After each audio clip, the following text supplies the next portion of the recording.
Hai semuanya, selamat datang di channel YouTube Garuda IDN. Berikut ini kami akan membagikan kumpulan berita timnas terbaru nih, diantaranya sebagai berikut.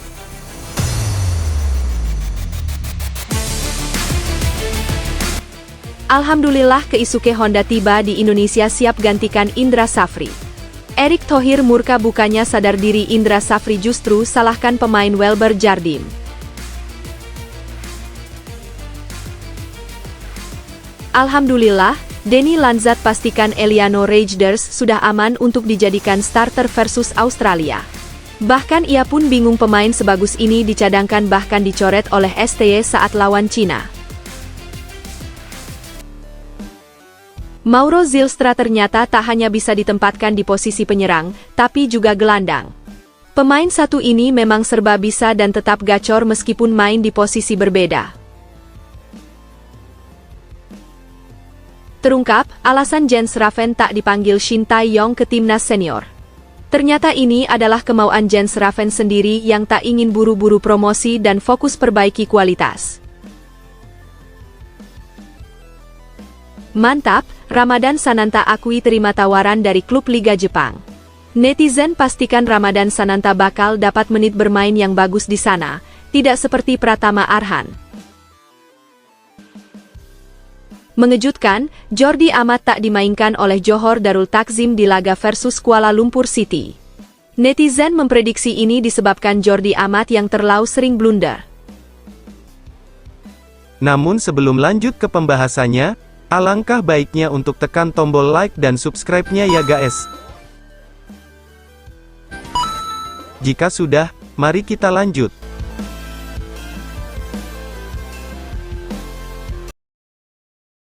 Alhamdulillah, Keisuke Honda tiba di Indonesia siap gantikan Indra Safri. Erick Thohir murka, bukannya sadar diri Indra Safri justru salahkan pemain Welber Jardim.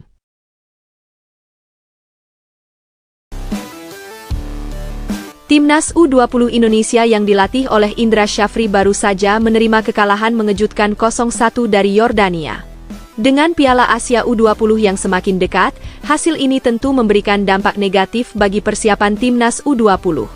Namun, menariknya, Indra Safri memberikan komentar yang cukup mengejutkan dengan menyalahkan Welber Jardim atas kekalahan tersebut.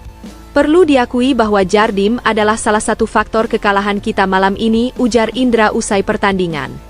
Padahal, sebenarnya Welber telah memberikan kontribusi yang baik sepanjang pertandingan. Meskipun tidak mencetak gol, ia aktif dalam membangun serangan dan turut menjaga dinamika permainan di lini depan. Namun, satu kesalahan kecil dalam pertandingan seolah menjadi pemicu bagi Indra untuk menyalahkan pemain tersebut. Hal ini sangat disayangkan, mengingat dalam sepak bola, kekalahan adalah tanggung jawab tim secara keseluruhan, bukan hanya pada individu tertentu. Indra seharusnya lebih bijaksana dalam menilai keseluruhan performa tim dan tidak hanya fokus pada satu pemain yang mungkin melakukan kesalahan. Hal ini bisa menjadi pelajaran berharga untuk memperbaiki sikap dan strategi di laga-laga berikutnya, terutama menjelang turnamen besar seperti Piala Asia U20 yang sudah di depan mata. Setelah komentar kontroversial Indra Safri yang menyalahkan Welber Jardim atas kekalahan tim, PSSI segera mengambil langkah tegas dengan menghubungi Keisuke Honda untuk membicarakan kemungkinan ia menggantikan Indra Safri sebagai pelatih Timnas U20 Indonesia. Reaksi cepat PSSI ini tampaknya didorong oleh kecewanya para penggemar terhadap keputusan pelatih yang dinilai tidak bijaksana. Di media sosial, khususnya Instagram, banyak netizen yang mulai bersuara keras. Mereka menyarankan agar Keisuke Honda, yang memiliki pengalaman internasional yang luas dan reputasi yang kuat sebagai pemain, segera mengambil alih posisi pelatih Timnas Indonesia U20. Banyak dari mereka yang merasa bahwa Honda bisa membawa perubahan besar bagi skuad muda Garuda dan lebih memahami bagaimana cara mengelola pemain berbakat dengan pendekatan yang lebih positif. Beberapa komentar di media sosial pun menunjukkan harapan besar fans terhadap sosok Keisuke Honda. Keisuke Honda adalah pilihan tepat untuk membawa Timnas U20 Indonesia maju. Kami butuh pelatih dengan pengalaman internasional yang luas dan mampu memberi arahan yang lebih baik bagi para pemain muda, ujar salah satu netizen di media sosial. Selain itu, netizen lainnya menambahkan, Indra sudah saatnya mundur, Keisuke Honda lebih pantas untuk memimpin Timnas U20. Kami yakin dia bisa membawa kami lebih jauh di Piala Asia. Reaksi dari fans ini jelas menggambarkan harapan mereka terhadap perubahan yang lebih positif untuk tim. Keisuke Honda memang dikenal sebagai sosok dengan statistik luar biasa di dunia sepak bola. Sebagai mantan pemain internasional Jepang, ia memiliki pengalaman yang sangat mumpuni, baik di level klub maupun timnas.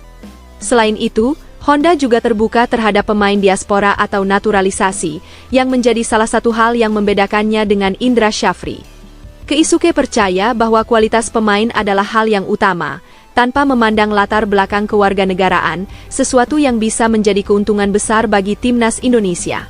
Dengan statistik yang cemerlang dan pendekatannya yang lebih inklusif terhadap pemain, banyak yang berpendapat bahwa Keisuke Honda bisa menjadi pilihan ideal untuk menggantikan Indra Syafri, terutama setelah kekalahan timnas U20 di bawah asuhan Indra.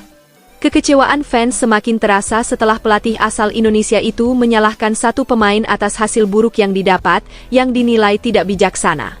Banyak netizen yang mulai menyuarakan pendapat mereka di media sosial, mendukung agar Keisuke Honda diberikan kesempatan untuk menangani timnas U20. Lalu, bagaimana menurut kalian? Setuju atau tidak jika Indra Syafri diganti dengan Keisuke Honda? Opini kalian pasti sangat menarik untuk didiskusikan, mengingat banyaknya harapan yang tertuju pada pelatih baru yang bisa membawa perubahan besar untuk timnas Indonesia.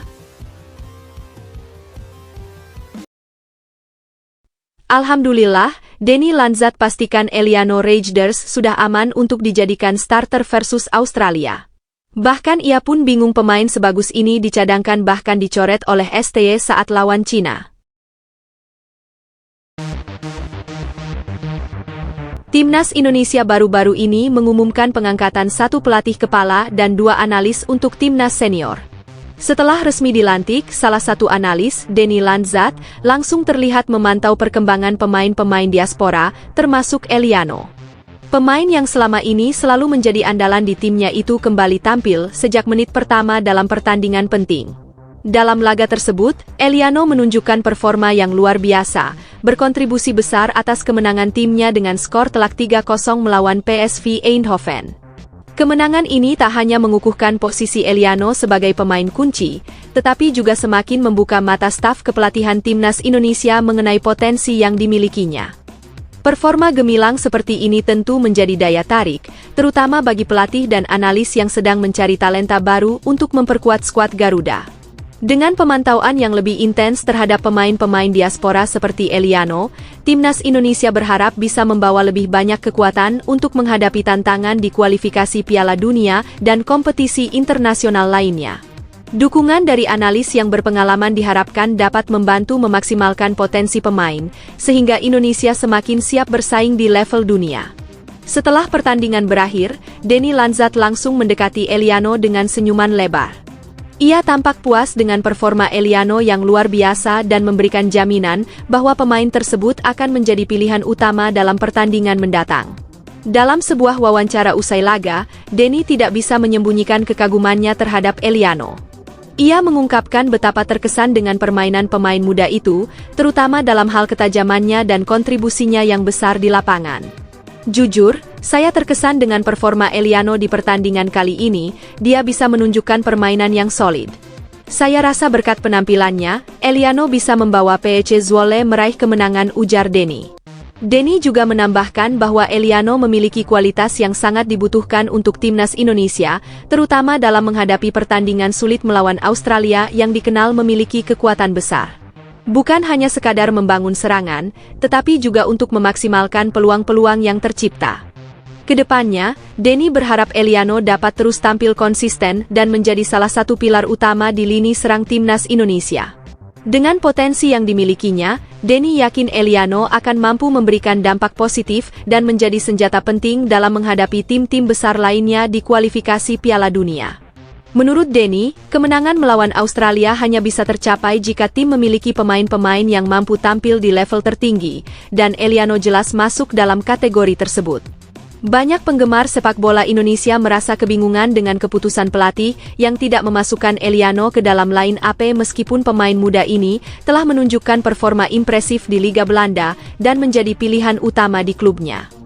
Hal ini semakin membingungkan karena Eliano kalah bersaing dengan pemain seperti Asnawi dan Witan yang meskipun berkompetisi di level yang lebih rendah, tetap menjadi pilihan utama dalam skuad timnas Indonesia. Bahkan, meskipun Eliano memiliki kualitas yang teruji, ia justru tidak masuk dalam daftar pemain cadangan untuk beberapa pertandingan terakhir. Perdebatan tentang keputusan ini terus memanas di media sosial, dengan banyak pendukung timnas Indonesia yang merasa kecewa dan tidak mengerti alasan di balik keputusan pelatih.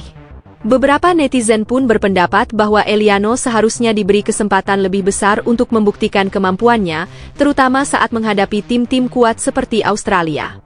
Dengan situasi ini, banyak yang berharap Eliano bisa membuktikan dirinya di laga melawan Australia dan menunjukkan mengapa ia layak menjadi starter dalam timnas. Pendapat publik pun terbagi, ada yang merasa bahwa Eliano lebih pantas mendapatkan tempat utama, sementara Asnawi dan Witan seharusnya diberikan waktu lebih sedikit. Apakah kamu setuju jika Eliano diberi kesempatan lebih besar dan dua pemain lainnya dicoret dari line up? Silakan tulis pendapatmu di kolom komentar ya. Mantap, Ramadan Sananta akui terima tawaran dari klub Liga Jepang. Netizen pastikan Ramadan Sananta bakal dapat menit bermain yang bagus di sana, tidak seperti Pratama Arhan. Penyerang muda Persis Solo, Ramadan Sananta, dikabarkan menarik minat klub dari Jepang. Meski belum ada konfirmasi resmi, sinyal ketertarikan tersebut semakin kuat setelah Sananta mengungkapkan bahwa ia telah menerima tawaran dari salah satu klub Jepang yang identitasnya masih dirahasiakan. Ketertarikan ini tentu bukan tanpa alasan. Di usianya yang baru menginjak 21 tahun, Sananta telah menunjukkan performa impresif baik di level klub maupun tim nasional. Sejak menjalani debutnya di Liga 1 pada musim 2021-2022 bersama Persikabo, ia terus berkembang hingga menjadi salah satu striker andalan Persis Solo. Pengalaman 4 musim di kasta tertinggi sepak bola Indonesia memberikan Sananta pondasi yang kuat untuk bersaing di level yang lebih tinggi. Selain itu, di panggung internasional, Sananta telah mencatatkan 12 penampilan bersama timnas Indonesia. Dengan torehan 5 gol, ia menjadi salah satu penyerang muda yang patut diperhitungkan. Kemampuannya mencetak gol, ditambah dengan mobilitas dan kecepatan, membuat Sananta menjadi ancaman di lini depan.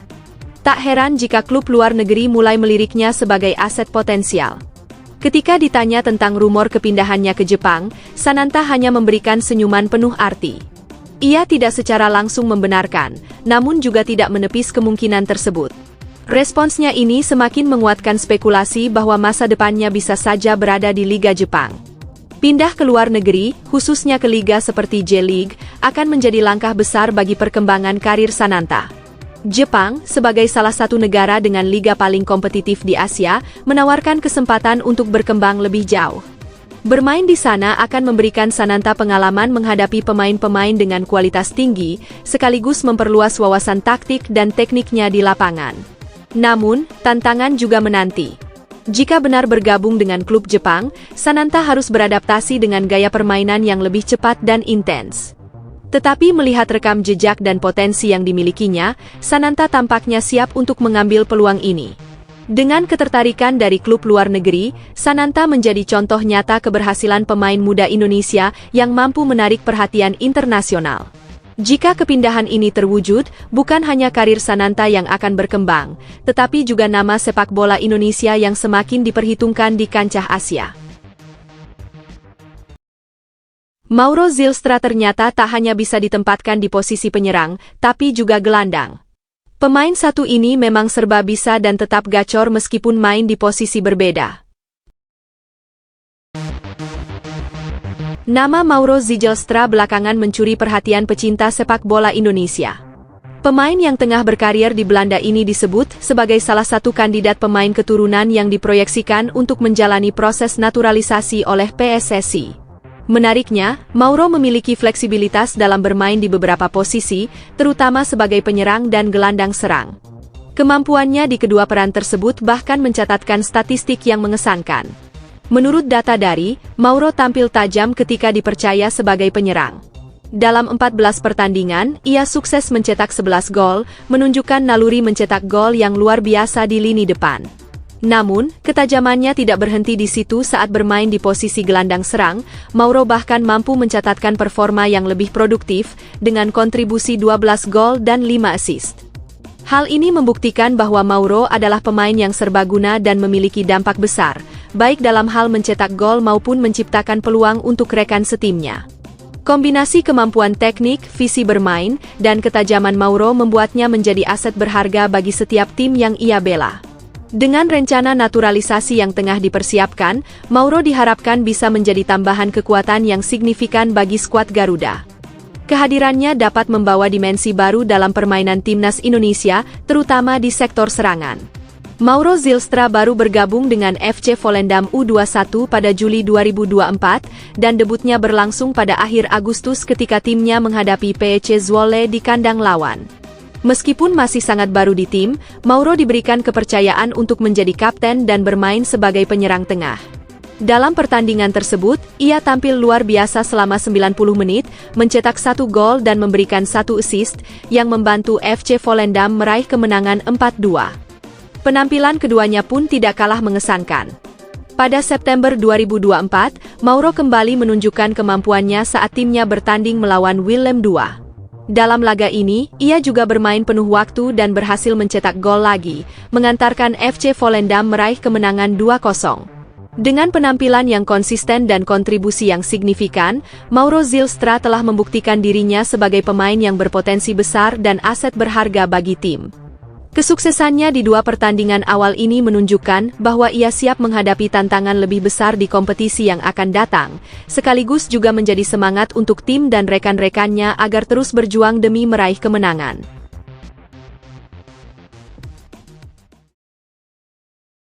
Terungkap, alasan Jens Raven tak dipanggil Shin Tae-yong ke timnas senior. Ternyata ini adalah kemauan Jens Raven sendiri yang tak ingin buru-buru promosi dan fokus perbaiki kualitas. Jens Raven kini menjadi salah satu pemain muda paling menjanjikan di lini depan timnas Indonesia U20. Penyerang berbakat ini mulai mencuri perhatian setelah menunjukkan ketajamannya dalam 7 pertandingan bersama Garuda Nusantara. Dari penampilannya tersebut, Jens berhasil mencatatkan 3 gol, semuanya tercipta pada ajang kualifikasi Piala Asia U20 2025. Catatan gol ini menjadi bekal positif bagi Jens, yang diproyeksikan untuk melangkah lebih jauh dalam karirnya. Dengan konsistensi dan kerja keras, promosi ke tim senior bukanlah mimpi yang terlalu jauh. Terlebih lagi, posisi penyerang masih menjadi perhatian di skuad Garuda, yang selama ini lebih sering mengandalkan Rafael Struijk sebagai ujung tombak, meskipun posisi aslinya adalah seorang winger. Namun, Jens mengaku tidak ingin terburu-buru. Pemain muda yang saat ini bermain untuk FC Dordrecht U21 tersebut memilih untuk fokus menikmati proses perkembangan dirinya. Dia sadar bahwa promosi ke tim senior membutuhkan kesabaran dan konsistensi. Baginya, yang terpenting saat ini adalah memberikan performa terbaik bersama Garuda Nusantara agar kesempatan itu bisa datang di waktu yang tepat. Jens juga menekankan bahwa prioritasnya saat ini adalah membawa timnas Indonesia U20 lolos ke Piala Dunia U20 2025. Untuk mewujudkan impian itu, Indonesia harus menembus 4 besar di Piala Asia U20 mendatang, yang menjadi tiket otomatis ke ajang dunia tersebut. Jens optimistis dengan peluang yang ada, meskipun perjalanan untuk mencapainya tentu tidak mudah. Selain itu, Jens juga menyadari pentingnya meniti karir secara bertahap. Dia berharap bisa menjadi bagian dari timnas U23 Indonesia di masa depan, yang menjadi batu loncatan menuju skuad senior. Namun, jika sewaktu-waktu dibutuhkan oleh Shin Tae-yong untuk memperkuat timnas Indonesia di level lebih tinggi, Jens mengaku siap untuk memberikan segalanya demi membawa nama bangsa ke panggung internasional. Dengan usia yang masih sangat muda, Jens memiliki waktu dan potensi besar untuk terus berkembang. Visi bermain yang matang, ditambah ketajaman di depan gawang, menjadikannya salah satu pemain yang diandalkan untuk masa depan sepak bola Indonesia. Jens ingin terus membuktikan bahwa dirinya pantas mengenakan seragam merah putih, tidak hanya di level junior, tetapi juga di pentas senior. Martin Paes puji kiper Cahya Supriyadi di Piala AFF 2024 kemarin. Akankah Paes merekomendasikan Cahya untuk dipanggil ke timnas senior dalam kualifikasi Piala Dunia 2026 nanti? Timnas Indonesia harus menerima kenyataan pahit tersingkir lebih awal di Piala AFF 2024. Dengan hanya mengoleksi 4 poin dari 4 pertandingan, skuad asuhan Shin Tae-yong gagal melangkah lebih jauh. Keputusan Shin Tae-yong untuk mengandalkan pemain-pemain U22 membawa tantangan tersendiri. Meski berhasil menang tipis 1-0 atas Myanmar, timnas ditahan imbang Laos 3-3, kalah 0-1 dari Vietnam, dan hanya mampu bermain imbang 1-1 melawan Filipina. Namun, di balik kegagalan tersebut, beberapa pemain muda menunjukkan performa yang patut diapresiasi. Salah satu yang mencuri perhatian adalah Cahya Supriyadi, penjaga gawang berusia 21 tahun. Mantan kiper Persija Jakarta ini tampil solid dalam beberapa laga krusial. Dalam pertandingan melawan Vietnam, Cahya hanya kebobolan 1 gol meski harus menghadapi serangan bertubi-tubi sepanjang pertandingan. Bahkan, gol tersebut hanya terjadi melalui eksekusi penalti. Selain itu, Cahya juga menjadi pilar penting saat Indonesia menang tipis melawan Myanmar. Penampilan Cahya tidak hanya diapresiasi oleh para pendukung Garuda, tetapi juga mendapatkan perhatian dari Martin Paes, penjaga gawang yang saat ini bermain untuk FC Dallas. Dalam sebuah unggahan di Instagram, Cahya mengungkapkan rasa syukurnya bisa bermain untuk timnas Indonesia. Di kolom komentar, Martin Paes memberikan emoji tepuk tangan, sebuah isyarat apresiasi atas performa gemilang sang kiper muda. Bagi Cahya, pujian ini tentu menjadi motivasi besar. Di masa depan, bukan tidak mungkin dia akan menjadi pilihan utama untuk menjaga gawang timnas Indonesia, bahkan menggantikan peran Paes jika diperlukan. Meski usianya masih muda, Cahya telah menunjukkan kematangan yang luar biasa di bawah mistar gawang. Perjalanan Cahya di Piala AFF 2024 membuktikan bahwa generasi muda sepak bola Indonesia memiliki potensi besar. Meski timnas harus tersingkir lebih awal, pengalaman ini menjadi pembelajaran berharga bagi Cahya dan rekan-rekannya untuk terus berkembang. Dengan dedikasi dan kerja keras, Cahya bisa menjadi salah satu penjaga gawang terbaik Indonesia di masa depan. Pengakuan dari Martin Paes tentu menjadi validasi atas bakat besar yang dimiliki Cahya. Kini, yang perlu dilakukan Cahya adalah terus menunjukkan konsistensi, baik di level klub maupun internasional, agar bisa menjadi andalan timnas Indonesia dalam berbagai kompetisi mendatang.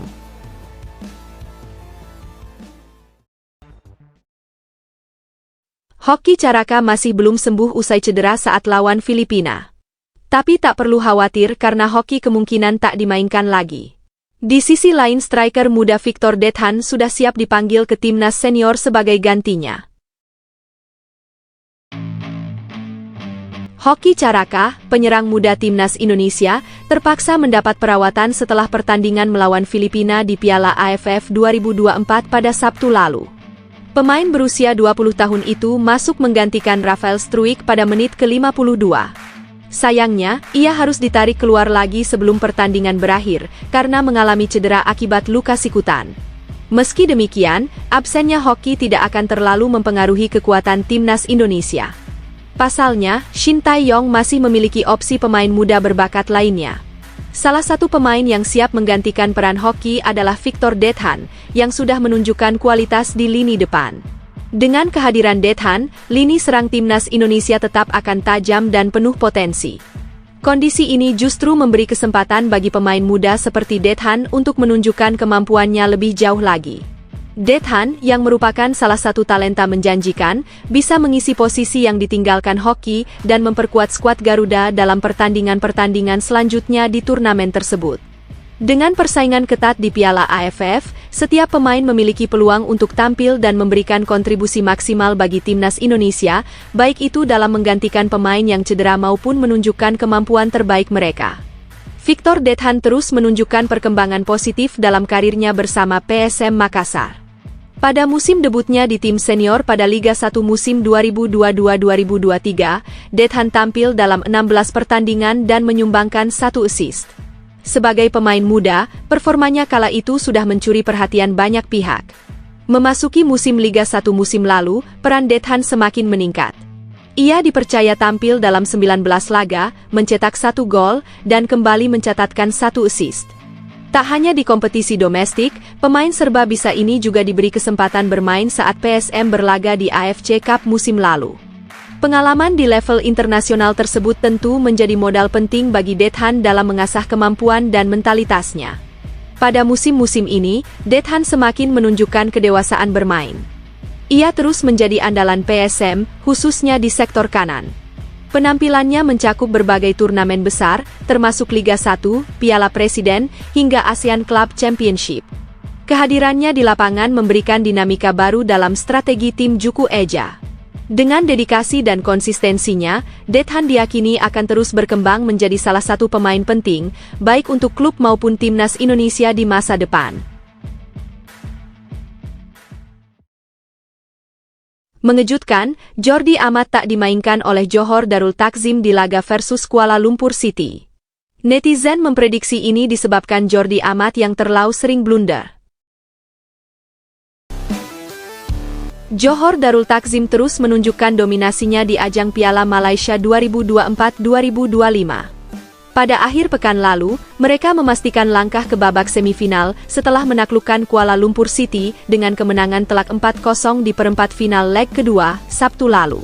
Bermain di Stadion Sultan Ibrahim Larkin, JDT tampil perkasa dengan gol-gol yang dicetak oleh Arif Aiman, Bergson yang mencetak 2 gol, serta Juan Muniz. Namun, kemenangan besar ini menyisakan tanda tanya.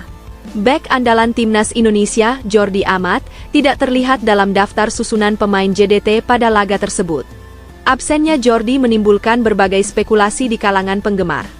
Pemain naturalisasi yang dikenal memiliki kualitas permainan cukup baik ini sebenarnya menjadi salah satu pilar penting di lini belakang JDT. Namun, performanya kerap menjadi sorotan karena beberapa kali melakukan kesalahan fatal di lapangan, baik saat membela klub maupun tim nasional. Kritik terhadap Jordi bukan hal baru, terutama setelah beberapa blunder yang dilakukan saat membela timnas Indonesia. Meski begitu, kemampuannya tidak dapat diabaikan.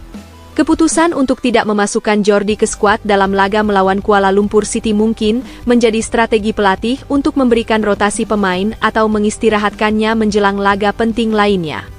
Kini, JDT melaju ke semifinal dengan optimisme tinggi, sementara Jordi diharapkan bisa kembali memberikan kontribusi maksimal di pertandingan berikutnya. Di samping itu semua, kita tahu sendiri bahwa Jordi Amat menjadi salah satu pemain timnas Indonesia yang seringkali melakukan blunder fatal. Salah satunya terjadi di pertandingan Piala Asia 2023, yang mempertemukan timnas Indonesia dengan timnas Jepang.